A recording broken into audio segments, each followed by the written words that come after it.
बिस्मिल्लाहिर्रहमानिर्रहीम और अस्सलाम वालेकुम। आज सितंबर की 10 तारीख है और पाकिस्तान के अंदर इस टाइम इतवार की शाम है। आज की इंपॉर्टेंट ख़बरें उनके ऊपर मेरा तज्जिया आपके सामने हाजिर है। हम 3 से 4 ख़बरें आज इंपॉर्टेंट करेंगे। पहली इंपॉर्टेंट ख़बर जो आपके सामने रखनी है, पाकिस्तान तहरीक इंसाफ गिलगित बल्तिस्तान से जीत तो गया था, लेकिन अब वो इलेक्शन चोरी करने की कोशिश की जा रही है। रिज़ल्ट रोक लिया गया है। इमरान खान जेल के अंदर से बैठ के भी तमाम ताकतों को हराने में कामयाब हो गया, लेकिन अब ताकतों से ये बात कबूल नहीं हो रही और रिज़ल्ट रोक लिया गया है। इसके आफ्टर इफेक्ट्स क्या होंगे, ये सिचुएशन किस तरफ को डेवलप करेगी, ये आपके सामने रखेंगे सारी की सारी बात। दूसरी खबर जो आपके सामने रखनी है, पंजाब के अंदर एक ब्यूरोक्रेट ने कौम का 500 अरब रुपया बचाने की कोशिश की। साइंटिफिक तरीके से अदादो शुमार के साथ चीनी की कीमत 95 रुपये एक्स मिल प्राइस उन्होंने फिक्स करने की कोशिश की। उनको उठा के बाहर फेंक दिया गया, हटा दिया गया, बर्खास्त कर दिया गया अपनी जगह से, और रातों रात चीनी की कीमत के अंदर फ़ी किलो 45 रुपये इजाफा करके शुगर मिल्स मालिकान और इस पूरे माफिया ने 500 अरब रुपए का टीका लगाया है। जी हाँ, 500 अरब रुपए का टीका लगाया है। करप्शन का बड़ा स्कैंडल है ये, जो रातों रात किया गया है एक ब्यूरोक्रेट को हटाकर। इस पूरी बात के ऊपर आपसे बात करेंगे। एक तरफ तो ईरानी तेल बचाने की कोशिश की जा रही है, जो ज़राए से पता चल रहा है कि जो इंपोर्ट जो स्मगल शुदा तेल है वो तकरीबन 3 अरब लीटर के करीब, पौने तीन अरब लीटर के करीब बताया जाता है, जिसमें से पाकिस्तान को शायद 60 अरब रुपए का नुकसान होता है उस पेट्रोल के ऊपर या उस तेल के ऊपर। 60 अरब बचाने के लिए तो हमने इतनी लंबे इंतजामात किए हैं जो कि बचाने चाहिए, और बड़ी बड़ी उसके ऊपर स्टेटमेंट्स आ रही हैं, लेकिन पंजाब की हुकूमत ने बैठे बिठाए 500 अरब का टीका लगाया है। उसको कोई पूछने वाला नहीं, वहाँ कोई ऑपरेशन नहीं हो रहा। इसके ऊपर तफसीली बात करेंगे। तीसरी बात करेंगे कि एक बहुत ही गलीज स्टेटमेंट दी है पाकिस्तान के इस वक्त के बदकिस्मती से मैं कहूँगा इंफॉर्मेशन मिनिस्टर। काम नीचे से नीचे जा रहा है। मुर्तज़ा सोलंकी जो एक जर्नलिस्ट भी नहीं है, और उनका भी हाथ सामने आ रहा है। जो अभी एक स्कैंडल वॉशिंगटन पोस्ट सामने लेके आई है, उसके अंदर जो पता चला है कि एक साबिक अमरीकी सफ़ीर जो पाकिस्तान के अंदर थे, जब वो पाकिस्तान में थे तो उनके किस तरीके से औरतों के साथ जिनसी ताल्लुकात थे, और उसके ऊपर अमेरिका के अंदर इंक्वायरी हो रही है और उसके ऊपर शायद उन्हें सज़ा भी हो। मुर्तज़ा सोलंकी साहब का भी गहरा तालमेल है, क्योंकि वो सोशल मीडिया रिपोर्ट्स के मुताबिक वो जो सहाफ़ी थी जिनके साथ एक वन ऑफ दोज वुमेंस जो वन ऑफ दोज वुमेन जिनके साथ उनके मरासम थे वहाँ रहते हुए, उनमें से एक सहाफ़ी जो थी वो और मुर्तज़ा सोलंकी शायद एक ही ग्रुप के लिए एक ही जगह पर काम करते रहे हैं।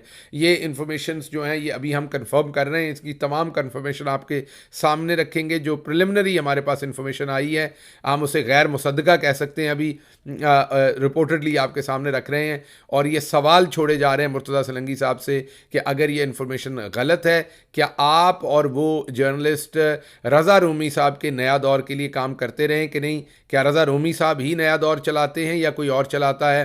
क्या रज़ा रूमी साहब का नया दौर के साथ कुछ लेना देना है या नहीं है? ये तमाम चीज़ें आपके सामने रखते हैं। और फिर ये भी इम्पॉर्टेंट चीज़ है कि ये तमाम लोग इमरान खान के मुखालिफ थे। ये तमाम लोग दिन रात इमरान खान के ऊपर तबर्रा पड़ते थे, और ख़िदमात ये कौन सी अंजाम दे रहे थे, ये भी आपके सामने आता जा रहा है अभी। एनीवेज़, पहली खबर की तरफ आते हैं, जो पाकिस्तान के अंदर हर जगह पर हुआ है कि इलेक्शंस को चोरी किया गया। मैंने तो पहले भी कहा था कि 2018 के इलेक्शन को भी चोरी किया गया। इमरान खान की 30 से 35 सीटें चोरी की गई थी। मकसद एक था कि इमरान खान को लूली लंगड़ी गवर्नमेंट देनी थी। मैंने ये बड़े वाज़े अदाद शुमार से दिखाया था कि किस तरीके से 30 से 35 ऐसी सीटें थी जिन पर पाकिस्तान तहरीक इंसाफ बहुत नैरो मार्जिन से हारी थी। 32 वोट, 87 वोट, जी हाँ 87, 113 वोट, 140 वोट, ये था फ़र्क बहुत सारी नशस्तों के ऊपर, MNA की नशस्तों के ऊपर 2018 में जिनसे आप हारे थे। जिन सीटों पर आपको हराया गया था। बहुत सारी सीटें ऐसी थीं जिनको पाकिस्तान तहरीक-ए-इंसाफ रात को जीत चुकी थी, रिज़ल्ट आ चुका था, लेकिन मॉर्निंग में जब पाकिस्तान तहरीक-ए-इंसाफ और पाकिस्तान की आवाम सो के उठी तो वो सीटें पाकिस्तान तहरीक-ए-इंसाफ हार चुकी थी। जैसा कि राणा सनाउल्लाह की सीट दुनिया टीवी के नतीजे के मुताबिक रात को वहाँ से डॉक्टर निसार जट जीत चुके थे, इसी तरीके से उस्मान डार जीत चुके थे। सुबह उठे तो रिज़ल्ट चेंज था। ये जनरल बाजवा साहब की करामात थी सारी की सारी, और इमरान खान से 30-35 सीटें छीनी गईं ताकि उन्हें लूली लंगड़ी गवर्नमेंट देकर बिठाया जाए और उनके अंदर अपने घोड़े दौड़ाए गए ताकि फिर जब वक्त आए और किसी भी बात के ऊपर उनको ब्लैकमेल करने के लिए उनका बाजू मरोड़ लिया जाए। और वही किया गया। जब वक्त आया उन तमाम लोगों को बाहर खींच दिया गया जिनको अंदर उतारा गया था पार्टी के अंदर, और उसके साथ साथ जिन इत्तेहादी पार्टियों को साथ लगाया गया था। जो वर्जन आपको बार बार दिया जाता है कि 2018 में पाकिस्तान तहरीक इंसाफ को जनरल बाजवा की फ़ौज लेके आई थी, ये बिल्कुल झूठ बात है। ऐसा कुछ नहीं है। हाँ, बल्कि रोकने की पूरी कोशिश की गई थी, कमज़ोर करने की पूरी कोशिश की गई थी। और ये मेरा एक वीलॉग पूरे अदाद शुमार के साथ आपके सामने पहले से पड़ा हुआ है, जिसमें मैंने एक एक सीट से आपको बताया था कि कैसे इमरान खान का 2018 में भी रास्ता रोकने की कोशिश की गई थी, क्योंकि पता था कि इमरान खान जो है वो आकर अकाउंटेबिलिटी की बात करेंगे, इंसाफ की बात करेंगे, सबके एहतसाब की बात करेंगे, और ये पाकिस्तान के चोर निज़ाम को किसी सूरत भी काबिल कबूल नहीं था। तो आज गिलगित बल्तिस्तान में भी वैसे ही वाक़यात हो रहे हैं। आज जब पाकिस्तान तहरीक इंसाफ के वहाँ पर जो साबिक चीफ मिनिस्टर थे उनको हटाया गया था जाली तरीके से, वजारत आला छीनने के लिए, पाकिस्तान तहरीक इंसाफ की हुकूमत छीनने के लिए, जो कि कर लिया गया। अब वहाँ पर बाई इलेक्शन थे उस सीट के ऊपर, आवाम ने मुस्तरद कर दिया वो सारे का सारा प्रोपेगेंडा और भारी तादाद में वोट्स दिए और लैंडस्लाइडिंग विक्ट्री के साथ पाकिस्तान तहरीक इंसाफ वहाँ से फतह याब हुई। लेकिन अब उस फतह को बहुत सारे लोग पसंद नहीं कर रहे, कबूल नहीं कर रहे। रिज़ल्ट रोका हुआ है, तहरीक इंसाफ जीत चुकी है, उसके बावजूद वहाँ से रिज़ल्ट नहीं दिया जा रहा, क्योंकि अगर पाकिस्तान तहरीक इंसाफ हार जाती तो ना सिर्फ रिज़ल्ट दिया जाता बल्कि मीडिया को लाइनें लिख के दी जाती, मीडिया को बताया जाता आपने क्या कहना है और क्या नहीं कहना। और पाकिस्तान तहरीक इंसाफ के बारे में ये नैरेटिव दिया जाता, इमरान खान को लोगों ने मुस्तरद कर दिया, इमरान खान की पॉलिसियों को मुस्तरद कर दिया, ये कर दिया, वो कर दिया। अब क्योंकि पाकिस्तान तहरीक इंसाफ जीत गई है, सब बर्फ़ में लगे हुए हैं, कोई वहाँ से ना रिज़ल्ट आ रहा है ना वहाँ से कोई ख़बर आ रही है, जैसे कुछ वहाँ पर हुआ ही नहीं। बहुत बड़ा मार्का है कि इन हालात के अंदर जब इतना खौफ व हरास फैलाया हुआ है, ये बताया हुआ है कि पाकिस्तान तहरीक इंसाफ को गवर्नमेंट नहीं लेने देनी, उस ज़माने में भी आवाम धड़ाधड़ वोट डाल रही है पाकिस्तान तहरीक इंसाफ को। और इससे हमें ये भी पता चल रहा है कि इलेक्शन से क्यों भागा जा रहा है। अगर इलेक्शन होगा तो फिर पाकिस्तान में नताइज क्या आएंगे, ये आपके सामने खबर रखनी थी। दूसरी खबर जो मैंने आपके सामने रखनी है, बहुत बड़ी खबर है। असल में आज की सबसे बड़ी खबर वही है, पंजाब के अंदर वट्टू साहब एक सेक्रेटरी फूड थे, मैंने कल भी आपको उनके बारे में बताया था। आज जो अदाद शुमार सामने आए हैं उन्होंने तो हिला के रख दिया पाकिस्तान को। उन्होंने एक्स मिल प्राइस मीन जो शुगर मिल होती है उससे डीलर्स ने कितने पैसों के ऊपर शुगर ख़रीदनी है या वो कितने पैसों पे बेच सकती है शुगर मिल, वो उन्होंने 95 रुपए किलो उसकी मुतय्यन किया। उसको गन्ने की कॉस्ट को सामने रखते हुए, शुगर मिल की वर्किंग की कॉस्ट को सामने रखते हुए, ऑफ कोर्स उसमें उनका मुनाफा, उनकी तनख्वाहें, उनकी बिजली, होल प्रोसेसिंग, सब कुछ सामने रखते हुए उन्होंने 95 रुपये फ़ी 1 किलो कीमत इसकी मुतय्यन की। साइंटिफिक तरीका होता है उसमें मुतय्यन करने का, तमाम लोगों को बिठाया जाता है, सारे फैक्टर्स को इन किया जाता है, एक एक बात पूछी जाती है, तमाम अखराजात को, पूरी दुनिया की जो शुगर पैदा करने के अखराजात हैं उनको भी देखा जाता है, पाकिस्तान को भी देखा जाता है और एक साइंटिफिक तरीके से उस प्राइस को मुतय्यन किया जाता है। शुगर मिल माफिया क्योंकि है ही सारी नून लीग की और इस माफिया की, उन्होंने उसी टाइम कहा कि इस सेक्रेटरी ने तो हमारी जेब पर डाका डाल दिया है, तो आवाम के फ़ायदे की बात कर रहा है। रातों रात उस सेक्रेटरी को, वट्टू साहब को उठा के बाहर फेंका गया, बर्खास्त किया गया उनकी जगह से, हटा दिया गया उनकी जगह से। और यही नहीं, यहाँ नहीं रुके, बेशर्मी की इंतहा ये है कि मोहसिन नकवी नकवी साहब की हुकूमत ने रातों रात बग़ैर किसी साइंटिफिक तरीके को अपनाए हुए 140 रुपये एक्स मिल प्राइस जो है वो कर दी है। जी हाँ, 95 रुपये एक सेक्रेटरी कर रहा है जिसने तमाम साइंटिफिक मेथड उसमें इस्तेमाल किया, और एक चीफ मिनिस्टर उसको हटा रहा है और अगले दिन अप्रूवल दे रहा है 145 रुपये एक्स मिल प्राइस। यहां पर फर्क कितना पड़ा? 140 रुपये, माजरत, यहां पर फर्क कितना पड़ा?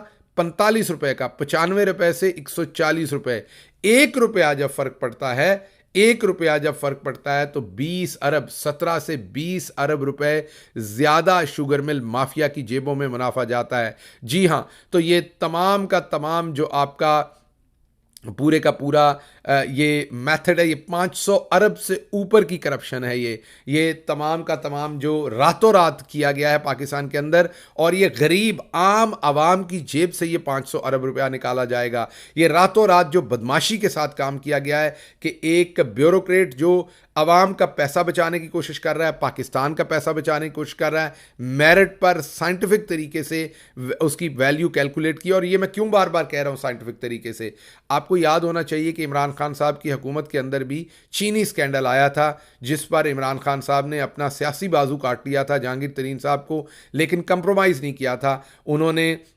तमाम इस चोरी चकारी के सामने झुकने को, इस शुगर माफिया के सामने झुकने को इनकार कर दिया था। उस टाइम उन्होंने एक शुगर कमीशन बनाया था। उस शुगर कमीशन की रिपोर्ट आज भी इंटरनेट पर अवेलेबल है। उसके अंदर तमाम प्रोसेस दर्ज है कि किस तरीके से कीमत मुतय्यन की जाती है, किस तरीके से कैलकुलेट की जाती है, गन्ने की प्राइस कैसे जेहन में रखी जाती है, उसके बाद इलेक्ट्रिसिटी, उसके बाद मशीनरी का खर्चा, शुगर मिल के जो कर्ज उन्होंने वापस करना अगर लेके बनाई उसका हर चीज़, उसका इंटरेस्ट, मुलाजमीन की तनख्वाहें, मुनाफा, तमाम चीज़ें उसके अंदर कैसे साइंटिफिकली कैलकुलेट की जाती हैं और फिर एक्स मिल प्राइस निकाली जाती है, जिसके अंदर ऑफ कोर्स शुगर मिल मालिकान का भी इनपुट लिया जाता है, उनसे भी उनकी राय लेकर, उनसे भी उनका वर्जन लेकर, सारी चीज़ों को इनकॉर्पोरेट करके फिर एक्स मिल प्राइस गवर्नमेंट का वो डिपार्टमेंट निकालता है। इस दफ़ा गवर्नमेंट के उस डिपार्टमेंट ने, क्योंकि वहाँ ब्यूरोक्रेट बेहतर बैठा हुआ था, 95 रुपये निकाला, लेकिन उसको रातों रात फारिग करके 140 रुपये कर दिया गया। और इमरान खान के ज़माने में भी इसके करीब करीब, ज़ाहिर बात इससे थोड़ा सा कम था शुगर मिल उस टाइम, तकरीबन 80 रुपये के करीब एक्स मिल प्राइस जो थी, या 70 रुपये के करीब शायद एक्स मिल प्राइस, मैं अब भूल रहा हूँ लेकिन एग्जैक्ट अमाउंट, लेकिन इससे कम थी उस टाइम एक्स मिल प्राइस निकली। अब यहाँ पर 95 और 90 रुपये की तो समझ आती है, लेकिन क्या पाकिस्तान में इस दफ़ा गन्ना इमरान खान के ज़माने से ज़्यादा महंगा ख़रीदा गया? बिल्कुल भी नहीं। क्या ज़िम्मेदार को टाइम पर पैसा दिया गया? बिल्कुल भी नहीं। एक बिजली के नर्ख बढ़े होंगे, बिजली तो वो ज़्यादातर अपनी पैदा कर लेते हैं, ज़्यादातर मिल्स वाले, उनको वो मसला भी नहीं, लेकिन चले वो लगा भी लें तो उसी वजह से आप 95 रुपये तक ले जाएंगे। तनख्वाहें तो उन्होंने बढ़ाई नहीं, कोई और ख़र्चा तो उनका बढ़ता हुआ नज़र नहीं आ रहा। तो 60, 70, 80 रुपये से बढ़ा के चीज़ 95 पे चलें कर दी एक्स मिल, समझ आती है, लेकिन उसको रातों रात 140 पे करना, ये 500 अरब रुपए का टीका लगाया है। और मोहसिन नकवी साहब की गवर्नमेंट, जाहिर बात है, इसके अंदर शामिल है। एक तरफ हम बाहर से जो तेल आ रहा है उसको बचाने की कोशिश कर रहे हैं, वहाँ से सिर्फ 60 अरब शायद बचने हैं, ज़रूर बचाने चाहिए, वो भी अच्छा काम है, लेकिन इस तरफ 500 अरब को किसने बचाना है, ये भी हमने सवाल करना है। अगली खबर आपके सामने रखनी है, मुर्तज़ा सोलंकी साहब ने एक बहुत ही चीप स्टेटमेंट दी है। उन्होंने कहा है कि इमरान रियाज गायब हैं, और मुझे नहीं पता वो कहाँ गायब हैं, लेकिन चलो यहाँ तक ही कह दें तो हमें समझ है कि आपको ना पता है ना पता रखना चाहते हैं। उन्होंने कहा मेरे ज़ुम्मे सिर्फ यही काम नहीं, मुझे और भी बहुत इंपॉर्टेंट काम है, ये अकेला काम नहीं है जिसका मैंने जवाब देना है, मैंने वज़ीर आज़म को भी दिफा करना होता है। जनाब, आपका हमें पता था, आपकी जो कैपेबिलिटी है उसका भी पता था, आप क्या कर सकते हैं उसका भी पता था, लेकिन आप एक ऐसा शख्स जिसकी फैमिली परेशान है, जिसको गायब किए हुए 100 दिन से ज़्यादा हो गए, आप उसके बारे में ऐसे घटिया जुमले कहते हैं। और दूसरी तरफ वॉशिंगटन पोस्ट की जो स्टोरी सामने आई है, जिसमें यह नज़र आया है कि उस वक्त के अमरीकी सफ़ीर पाकिस्तान के अंदर पीटर ऑल्सन जो थे, उनके पाकिस्तान में जब वो थे तो औरतों के साथ नाजायज़ तल्लुकात थे, जिसका बाद में अमेरिका के इदारे को इंकशाफ हुआ, उन्होंने उसके ऊपर इन्वेस्टिगेशन शुरू कर रखी है। और अब ये पता चला है कि एक खातून जिनका नाम एम हबीब है, वो सोलंकी साहब, वो और रज़ा रूमी साहब जो हैं, शायद अगर मैं गलत नहीं, ये सवाल पूछ रहा हूँ मैं रज़ा रूमी साहब के सामने, क्योंकि मेरे पास डॉक्यूमेंट्स नहीं हैं, लेकिन जो मुझे बताया गया है, जो मैंने इन्वेस्टिगेट किया है अपने तौर पर, मेरे सामने तो ये आया। लेकिन अगर मैं गलत हूँ तो रज़ा रूमी साहब इसको करेक्ट कर दें, वो अपने ट्विटर पे करेक्ट कर दें, हम यहाँ पर ज़रूर दिखाएंगे, वो बताएं हमें कि हम ये गलत कह रहे हैं या सही कह रहे हैं, कि नया दौर के अंदर उनका बहुत लेना देना है और उन साहबा को नया दौर के अंदर ही नौकरी मिली या नया दौर के लिए वो काम करती रहीं, और मुर्तज़ा सुलंगी साहब भी उसी जगह पर काम करते रहे। तो ये बड़ी अच्छी सर्विसेज फिर तो फ्राहम कर रहे थे, रज़ा रूमी साहब हों या मुर्तज़ा सुलंगी साहब हों। मैं एम्बेसडर साहब वाली सर्विसेज की बात नहीं कर रहा, मैं सहाफ़त की सर्विसेज की बात कर रहा हूँ कि अच्छी सर्विसेज नया दौर से ऑफ़र कर रहे थे। वहाँ पर वो ख़ातून सहाफ़ी जो थी वो भी ऑफ़र कर रही थी। तो ये सवाल है मेरा रज़ा रूमी साहब के लिए, इल्ज़ाम नहीं है बल्कि सवाल है कि क्या नया दौर के साथ आपका कुछ लेना देना है? क्या आप उसकी हायरिंग और फायरिंग में कोई फ़ैसले करते हैं, या क्या आप ने उस सहाफ़ी को नौकरी देने या ना देने में कोई किरदार अदा किया था? क्या आप ने उन्हें कॉरेस्पॉन्डेंट बनाने में कोई किसी किस्म का किरदार अदा किया था कि नहीं? ये हमारे सवालात हैं, आप काइंडली इनका जवाब ज़रूर दीजिएगा अगर आपके पास है। अगर आप जवाब देंगे तो हम ज़रूर उनको कवर करेंगे, क्योंकि ये एक बड़ी डेवलपिंग स्टोरी है। आहिस्ता आहिस्ता इसमें से बहुत सारे चेहरे सामने आएंगे, और इसी केस से मुल्हका एक शख्स को 12 साल की सज़ा हुई है अमेरिका के अंदर, एक पाकिस्तानी शख्स को ही तकरीबन 12 साल की अमेरिका के अंदर सज़ा हुई है। इसी से मुल्हका उस सारी इस स्टोरी के अंदर उनका भी लेना देना है, और उनको अमेरिका की एक अदालत ने 12 साल की सज़ा दी है। ये सारी चीज़ें आने वाले दिनों में आपके सामने रखेंगे। अभी तक इतना ही। अल्लाह आपका हामी नासिर हो। पाकिस्तान जिंदाबाद।